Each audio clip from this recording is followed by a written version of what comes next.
The first injury reports for Week 2 are in, and we have plenty of fantasy-relevant names to discuss. I'm Joe Dolan, you're you, and this is the Fantasy Points morning lineup for Thursday, September 14th, 2023. Now, I'll stop with this disclaimer soon, I promise. I'm looking forward to that. Hey, no, seriously, we will. Okay, we'll all hold our breath. On three, guys. 3, 2... The Fantasy Points morning lineup will air every Monday, Thursday, and Saturday morning during the NFL season, and I'm going to really set a fantasy lineup with some of the most relevant fantasy news on those days. So make sure you smash that like button. I guess I'm required to say that.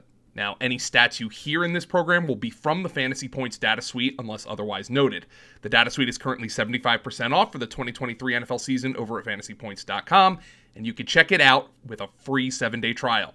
You can also subscribe to any fantasy content package, getting Scott Barrett's DFS article, Graham Barfield's stat pack, all that good stuff, with code GURIFIC25, that's like terrific with a GU instead of a TE, for a major discount. Now, starting at quarterback for the Jets in Week 2 is Zach Wilson. Oh, my God! There have been worse physical injuries and obviously far scarier situations in the NFL than Aaron Rodgers tearing his Achilles just 4 snaps into his Jets career.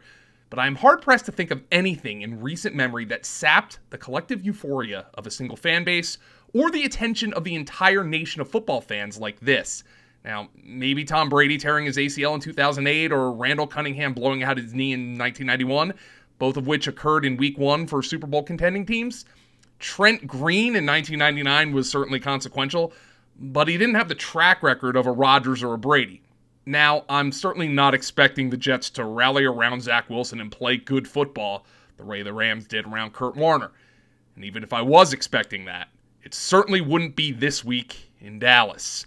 The Cowboys just pressured Daniel Jones at 44.95% above expectation in Week 1. The Jets' offensive line might well be responsible for the end of Aaron Rodgers' career, and now Wilson will, presumably, be getting the start against Micah Parsons and this defense. I genuinely hope we don't have to see him scraped off the Jerry World turf on national television. It goes without saying, but the entire Jets' offense is downgraded, maybe with the exception of Breece Hall, who looked stellar in his return from an ACL injury in Week 1. As for Garrett Wilson, he played with Zach Wilson for 9 games in 2022. He had 34 receptions, 447 yards, and no touchdowns. 8.7 fantasy points per game. At running back, we have a few key injuries to monitor. Let's start with tonight's game when the Eagles' Kenny Gainwell will be out with a rib injury.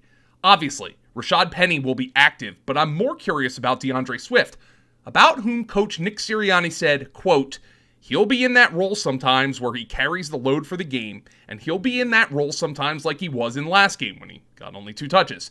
Now, Sirianni is a notorious squeaky wheel greaser. Who are you calling a cootie queen, you lint liquor? Devontae Smith was peppered with targets after getting goose-egged in Week 1 last year, so I think Swift has serious flex appeal this week against Minnesota. In LA, Austin Eckler missed practice Wednesday to mourn the death of his agent, but the star back is also dealing with an ankle sprain.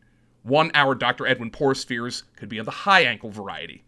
Coach Brandon Staley was non-committal on Eckler's status for this weekend, so Joshua Kelly, who had 16 carries and a score last week, and whom Austin Eckler talked up on the Fantasy Points podcast, should be rostered in all leagues.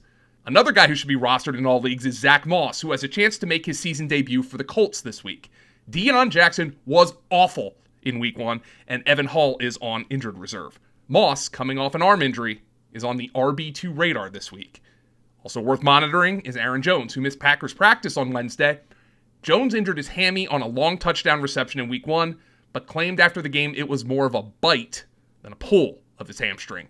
A.J. Dillon was bad in Week 1, but would have big-time value against the Falcons if Jones can't go against Atlanta.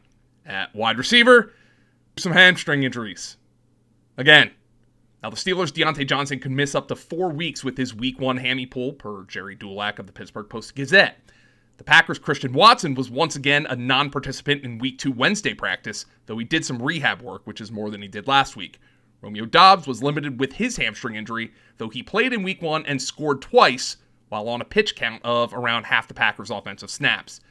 And now, in good news, it looks like Jerry Jeudy is trending to making his season debut for the Broncos in Week 2, as Coach Sean Payton said he was close to playing in Week 1. And I'd fire him up as a wide receiver 3 against the Commanders this week, if he does go. Also worth monitoring is the Raiders' wide receiver situation. Devontae Adams missed practice on Wednesday with a foot injury, while Week 1 star Jacoby Myers is in the concussion protocol following a nasty hit. For what it's worth, the Athletics' Vic Tafur said he talked to Adams after practice and said he, quote, appears to be fine. I wouldn't be shocked if it was just a veteran rest day for a sore player. Now, at tight end, might we have actual production this week? We are back, baby. We are back. Classic. We are back. We are back.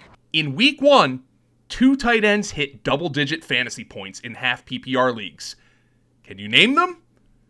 Oh, you didn't know? Well, your ass better call somebody. It was the game. Hunter Hearst Henry.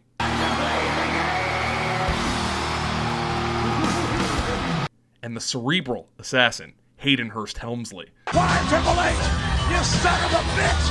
Why? Seriously, those were the only 2. But fortunately, I'm not going to have to break it down with scrub tight ends this week, it seems, because 2 guys with actual pedigree, Travis Kelce and Mark Andrews, returned to practice after missing Week 1. And if they return this weekend as expected, I got 2 words for you. And if you're not down with that, we got 2 words for you. Start 'em. Thanks for joining me for the Fantasy Points morning lineup. Remember to subscribe to the channel for more fantasy football content, hit that like button, and comment if you enjoyed this video. And you can catch me over at fantasypoints.com. Use code GURIFIC25 and join our subscriber Discord. I'll catch you on Saturday.